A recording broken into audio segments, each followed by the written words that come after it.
আজকের এই ভিডিওটা অতি গুরুত্বপূর্ণ। দেখা মাত্র প্রত্যেকটা বাংলাদেশী নাগরিক এটা ভিডিওটা শেয়ার করে দিবেন, কারণ আমি যে তথ্যগুলো দিচ্ছি। কালকে বাংলাদেশের পক্ষ থেকে একটি ভিডিও ক্লিপিংস আমাদের সামনে এসছে।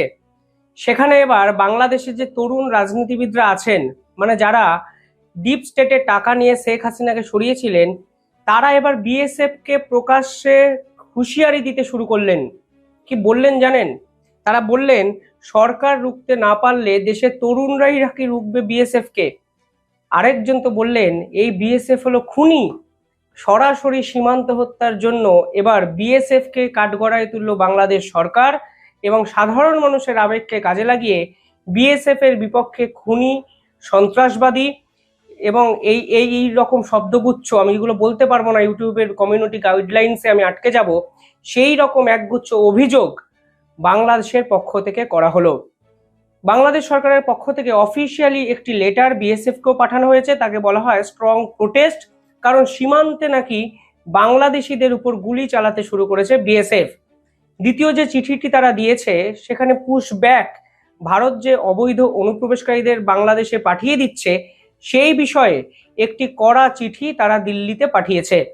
এবার এই সামগ্রিক ঘটনার হঠাৎ করে এই পুরো বিষয়টার উদ্ভব কেন হলো, এর জন্য আপনাদের কিছুদিন পিছনে ফিরে যেতে হবে। তারা যে বিএসএফ কে কতটা ভয় পেতে শুরু করেছে তা তাদের কর্মকাণ্ডে এবং কথাবার্তায় পরিষ্কার হয়ে যায়। কিন্তু বিএসএফ তো নিজে থেকে নিজের ইচ্ছায় হঠাৎ করে গুলি চালাতে শুরু করেনি। দিনের পর দিন অনুপ্রবেশকারী ইস্যু নিয়ে মোহাম্মদ ইউনেসকে অফিসিয়ালি জানানো হয়েছে ভারতের পক্ষ থেকে। মোহাম্মদ ইউনেস কি বলেছেন? মোহাম্মদ ইউনেস বলেছিলেন, অনুপ্রবেশকারী এই শব্দটাই তিনি স্বীকার করছেন না এবং এই শব্দটার কোনো ভ্যালু নেই। ভারতের মিডিয়া নাকি প্রচার করছে যে অবৈধভাবে বাংলাদেশিরা ভারতে ঢুকতে চাইছেন। তথ্য বলছে বাংলাদেশিরা নাকি ভারতে ঢুকতে চানই না, অর্থাৎ অনুপ্রবেশকারীর নামক কোনো সাবজেক্টই এক্সিস্ট করে না। এবার বোঝানো হয়ে গেছে বিএসএফ এর পক্ষ থেকে, যদি অনুপ্রবেশকারী নামক শব্দটি এক্সিস্টই না করে তাহলে বিএসএফ কাদের উপর গুলি চালাচ্ছে? কেন ভারতবর্ষের শান্তিকে বিঘ্নিত করার চেষ্টা করা হচ্ছে বাংলাদেশের পক্ষ থেকে? উল্লেখযোগ্যভাবে আরো একটা বিষয়, এই যে অনুপ্রবেশকারী, এই সমস্যাটা আরো বাড়তে শুরু করেছে কারণ বাংলাদেশের সীমান্তে যে বর্ডার গার্ড বাংলাদেশ আছে, বিজিবি আছে, তারা সম্পূর্ণভাবে ব্যর্থ। বিভিন্ন রিপোর্টে প্রকাশিত হয়েছে তারা নাকি পয়সা নিয়ে অনুপ্রবেশকারীদের বাংলাদেশ বর্ডার ক্রস করে ভারতে ঢুকিয়ে দেওয়ার চেষ্টা করেন। যাই হোক, কালকে কেন হঠাৎ করে তারা বিএসএফ কে উদ্দেশ্য করে এই ধরনের কথাবার্তাগুলো বললেন? দেখুন, দুদিন আগে আপনাকে ফিরে যেতে হবে। ইনফ্যাক্ট 3টে এমন ঘটনা ঘটে গেছে শেষ এক সপ্তাহে, যাতে এই অনুপ্রবেশকারী ইস্যু দুই দেশের রাজনৈতিক যে পরিমণ্ডল তা কিন্তু আরো অশান্ত করা এক পরিস্থিতিতে নিয়ে গেছে। প্রথম ঘটনা ঘটে আমাদের বাংলায় যে বাংলাদেশ বর্ডার আছে সেই ওরিয়েন্টেড একটি জায়গায়। কি ঘটে? বিএসএফ এর একটি টিম নদিয়া জেলায় 4 থেকে 5 জন বাংলাদেশিকে হাতে নাতে ধরে ফেলে, যারা গোল্ড স্মাগলিং করছিল, অর্থাৎ সোনা পাচার করছিল। এর আগে ইন্টেলিজেন্স ইনপুট ছিল বিএসএফ এর কাছে। সেই ইন্টেলিজেন্স ইনপুটকে কাজে লাগিয়ে দেখা যায় 4 থেকে 5 জন এই এলাকার একটি নদী পেরিয়ে ভারতে ঢোকার চেষ্টা করছেন। এই সম্পূর্ণ ঘটনাটি ঘটে দুপুর 12টা 10-এ। প্রথমত তাদেরকে বলা হয় থামার জন্য, তারা থামেনি। তারা উল্টে কেউ ভারতের দিকে পালিয়ে যায়, কেউ বাংলাদেশের দিকে পালানোর চেষ্টা করেন। এই যে 4-5 জনের গ্রুপটি ছিল, বিএসএফ এর তাড়া খেয়ে একজন ভারত অভিমুখে দৌড় শুরু করেন। বিএসএফ কোনোভাবেই তা টলারেট করবেন না। প্রথমত এরা অবৈধ অনুপ্রবেশকারী, দ্বিতীয়ত এরা সোনা পাচারকারী, নদী পথে সোনা পাচার করছিল। ফলে বিএসএফ গুলি চালাতে বাধ্য হয় এবং একজন মারা যান এবং এদের কাছ থেকে অস্ত্র অবধি উদ্ধার হয়। দ্বিতীয় যে ঘটনা ঘটে তা আবার বাংলা এবং বাংলাদেশ সীমান্তে। এই ঘটনাটি ঘটে মালদায়। আপনারা অনেকেই জানেন, মালদায় একটি নির্দিষ্ট অঞ্চলে 300 থেকে 350 মিটারের অঞ্চল কাঁটাতার বিহীন হয়ে পড়ে আছে। জমি জটিলতা কিংবা বাংলাদেশের পক্ষ থেকে বারংবার অবজেকশন, এই অঞ্চলে কাঁটাতার দেওয়া এখনো কিন্তু কমপ্লিট করা সম্ভব হয়নি। এই অঞ্চলে এক বাংলাদেশে ভদ্রলোক হাবিবপুর, পার্টিকুলার যে জায়গাটি আছে হাবিবপুর সীমান্তে, এক গরু পাচারকারীর উদ্দেশ্যে ঢোকার চেষ্টা করেন। এই ভদ্রলোকের নাম ইব্রাহিম শেখ, বয়স 38। প্রথমত তাকে যখন আটক করার চেষ্টা করা হয়, এর কাছে ইট, বল্লম, বিভিন্ন রকম অস্ত্র বিএসএফ এর দিকে ছুটতে শুরু করে। বাংলাদেশের বর্ডার অফ বাংলাদেশ যে পার্টিকুলার সীমান্তরক্ষী বাহিনী আছে, তারা বারংবার সাধারণ মানুষের আবেগকে কাজে লাগানোর চেষ্টা করেন। শেষ 3 মাসে আমি অন্তত এমন 3টে ঘটনা আপনাদের সামনে দেখাতে পারি যেখানে বারংবার বিএসএফ এর দিকে লক্ষ্য করে বাংলাদেশের সাধারণ মানুষ ইট, ছুরি, বিভিন্ন রকম অস্ত্র প্রয়োগ কিন্তু করেছেন এবং এক বিএসএফ কর্মীকে, জওয়ানকে, আমাদের গর্বের বিএসএফ জওয়ানকে টেনে তারা বাংলাদেশে অব্দি নিয়ে গিয়ে গাছে বেঁধে রেখেছিলেন। কিন্তু এবার বিএসএফ বুঝে গেছে এই সাধারণ মানুষকে সামনে রেখে এই পিছনে ষড়যন্ত্রটি চালাচ্ছে বাংলাদেশের বিজেপি এবং সরকার। ফলে বাংলাদেশকে কড়া রিপ্লাই দিতে এই ইব্রাহিম শেখ যখন ভারতের বিএসএফ এর উপর ছুরি, বল্লভ এগুলো চালাতে শুরু করে, তখন কিন্তু গুলি চালাতে বাধ্য হয় এবং তিনি ঘটনাস্থলে মারা যান এবং তাকে ভারতের হাসপাতালে নিয়ে আসা হয় এবং বডি বাংলাদেশেও কিন্তু স্থানান্তর করা হয়েছে। এরকম একাধিক ঘটনা শেষ 2 সপ্তাহ ধরে লাগাতার ঘটতে শুরু করেছে।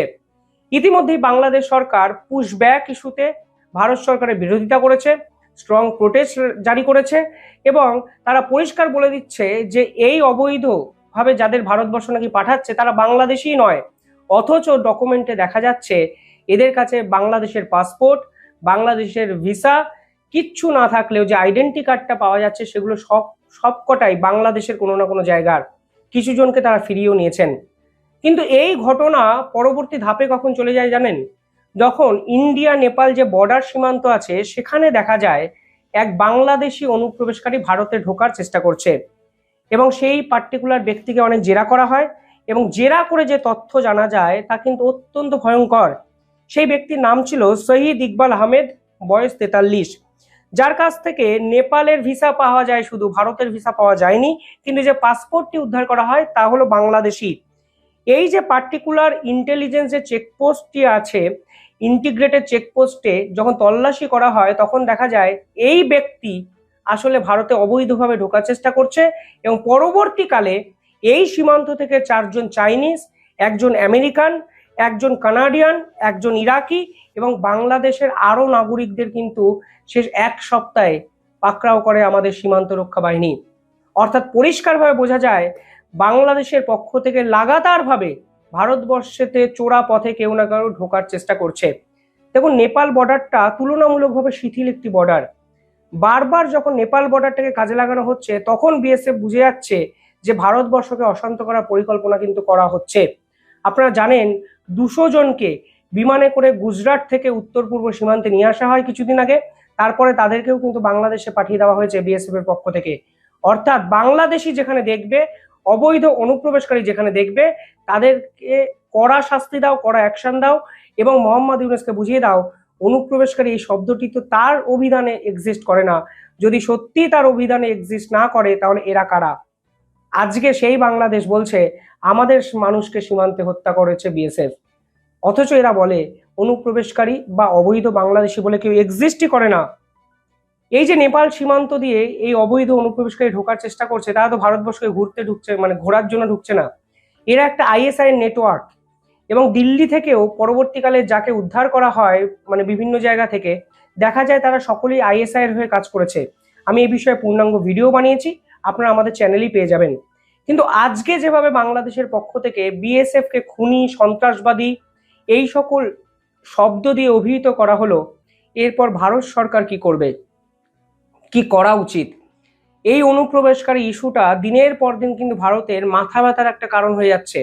কারণ মোহাম্মদ ইউনূস, সে দেশের সরকার, সে দেশের ছাত্র নেতারা এই অনুপ্রবেশকারী ইস্যুটাকে বাঁচিয়ে রেখে আমাদের সীমান্তকে অশান্ত করার চেষ্টা করছে এবং বিএসএফ এঙ্গেজ হয়ে যাচ্ছে এই অনুপ্রবেশকারী থামাতে, যা একটা টাইম কিলিং প্রসেসও বটে।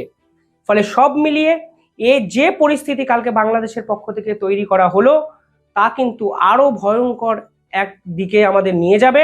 কারণ বাংলাদেশ অনুপ্রবেশকারী ইস্যু তো স্বীকার করছেই না, উল্টে বিএসএফ কে রোখার কথা বলছে, উল্টে দেশের তরুণরা বিএসএফ কে আটকাবে এই ধরনের বালখিল্য কথাবার্তা বলছে।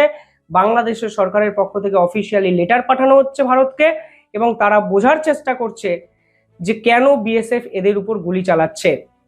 অবৈধভাবে দেশে ঢুকবে, আমাদের দেশের সম্পদ ব্যবহার করবে, আমাদের দেশে ইট বালি চুরি বিভিন্ন ক্ষেত্রে চুরি করার চেষ্টা করবে, সোনা পাচার করবে, গরু পাচার করবে, আর বিএসএফ কিছু করতে পারবে না? এটা তো কোনোদিন হতে পারে না। দিনের শেষে যদি পান থেকে চুন খসে আমরা সীমান্ত রক্ষা বাহিনীর দিকে আঙুল তুলি, আর যখন সীমান্ত রক্ষা বাহিনী কড়া অ্যাকশন নেয় তখন এই অফিসিয়াল চিঠি বাংলাদেশের পক্ষ থেকে পাঠানো হয়। কিছু ভারতীয় হয়তো সমর্থন করেন, মানবাধিকারের কথা বলেন, অনেক রকম প্রশ্ন তারা তোলেন, কিন্তু আলটিমেটলি দেশের সুরক্ষার ভার আমরা যাদের উপর দিয়েছি তাদের সিদ্ধান্তকেই শেষ বলে আমাদের মেনে নেওয়া উচিত বলে আমার অন্তত ব্যক্তিগত অভিমত। কি করা উচিত? বাংলাদেশে চিঠি রিপ্লাই দেওয়া উচিত, নাকি বিএসএফ এর বিপক্ষে যে অ্যাকশনের কথা বলে বাংলাদেশ বাজার গরম করার চেষ্টা করছে তার পাল্টা দেওয়া উচিত? প্রশ্নটা আমি আপনাদের উদ্দেশ্যে রাখলাম। কমেন্টে জানাবেন আপনারা কি ভাবছেন।